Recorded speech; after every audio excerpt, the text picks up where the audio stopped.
Zdaj pa globalne novice. Ganljiva zgodba prihaja iz Brazilije, kjer je nek par na svojem ozemlju 20 let načrtno pogozdoval. Po zasaditvi več kot 6 milijonov dreves je gozd ponovno zaživel, v njega pa so se vrnile tudi živali.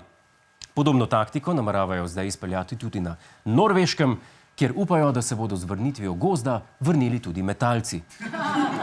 Do incidenta pa je prišlo v parlamentu v Hongkongu, kjer je med obravnavo zakona o izročitvi osumljencev prišlo do pretepa med poslanci. Na incident se je svet odzval z razočaranjem, ker ko slišiš stavek pretep v Hongkongu, pomisliš nekaj na stilu Brusa Leeja. Dobiš pa tole.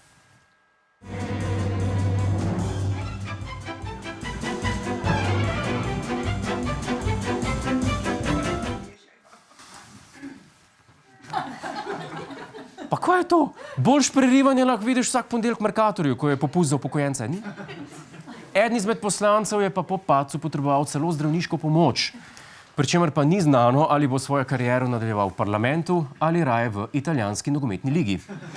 V Združenih državah Amerike pa so na tekmovanju v teku čez ovire bili priča najbolj spektakularnem fotofinišu v zgodovini tega športa.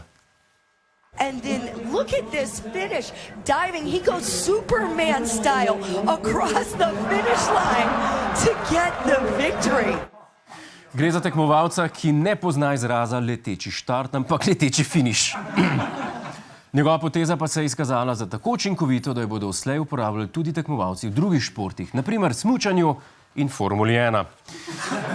Nemška policija pa te dni preiskuje smrt kar 5 ljudi, ki so jih v mestu Passau našli ustreljene s samostrelom. Motiv ali okoliščine umora zaenkrat niso znane, edini osumljenec pa ostaja Tyrion Lannister. Ta teden pa je padel ruski predsednik Putin, a na srečo nekaterih in razočaranje drugih zgolj med hokejem.